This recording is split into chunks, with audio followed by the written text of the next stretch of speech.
Hey y'all, I want to talk just a second about the annotated document that you did for homework where you looked at the Great Escape and you told me what you thought was ineffective and what you thought was effective. So we're going to talk about that for a second. I want to show you something first though.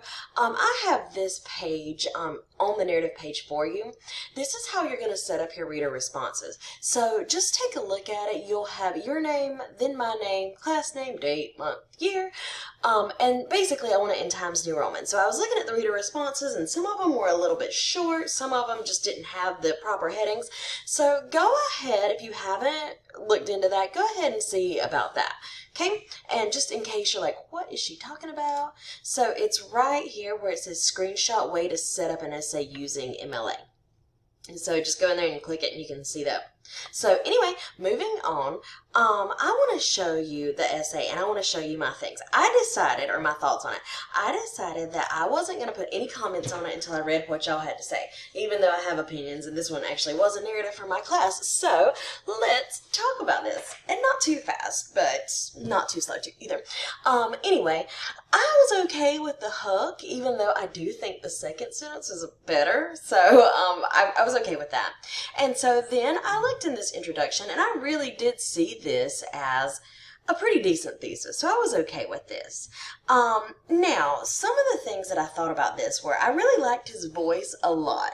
However, I think sometimes the voice or his really informal kind of conversation hurt when it came to wording.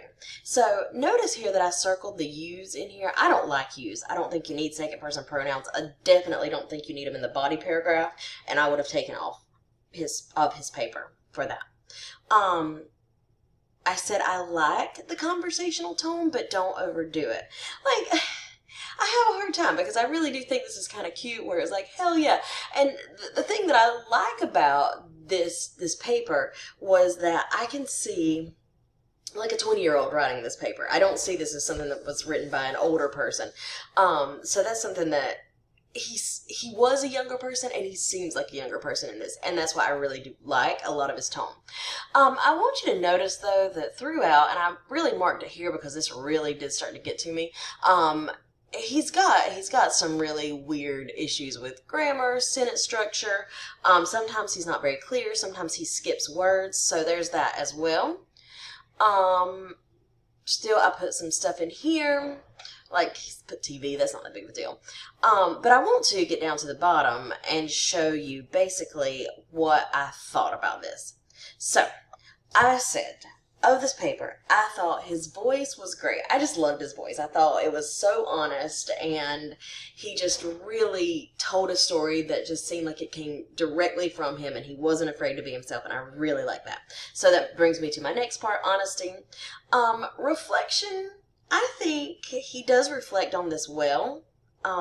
He's not afraid to kind of tell the story as it was and how he felt about it, and maybe even how his outlook has changed since he's gotten a little bit older.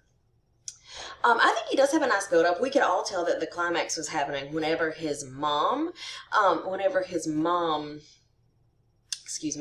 told him that she was going to get a divorce. So I think that's really kind of interesting. Told the kids she was going to get a divorce.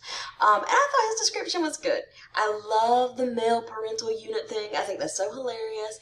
I really love when he talked about going to his grandma's house. I totally could feel that because it was just, I was the same way when I was young. My grandma's house there was a TV where you had to turn the knob. So I really liked that.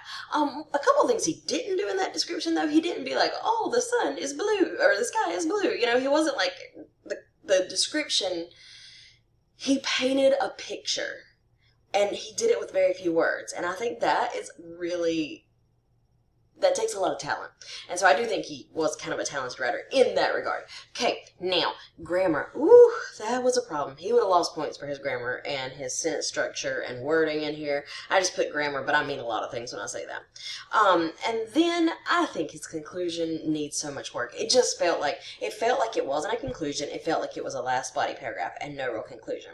Now, one thing I did like about it and I thought was nice in that conclusion, I really loved that last sentence. I was like, oh man, okay, I really liked it.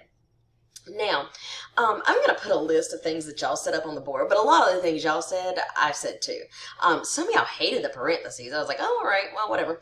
I didn't notice them, but I noticed them now that 3 or 4 of you were like, oh, the parentheses are bad. I was like, oh, okay.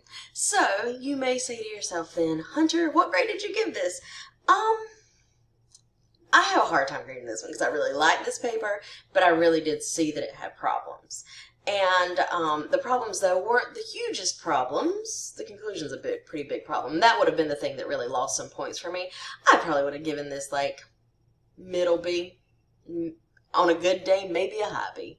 So, I think this is a good paper overall. So, keep that in your mind.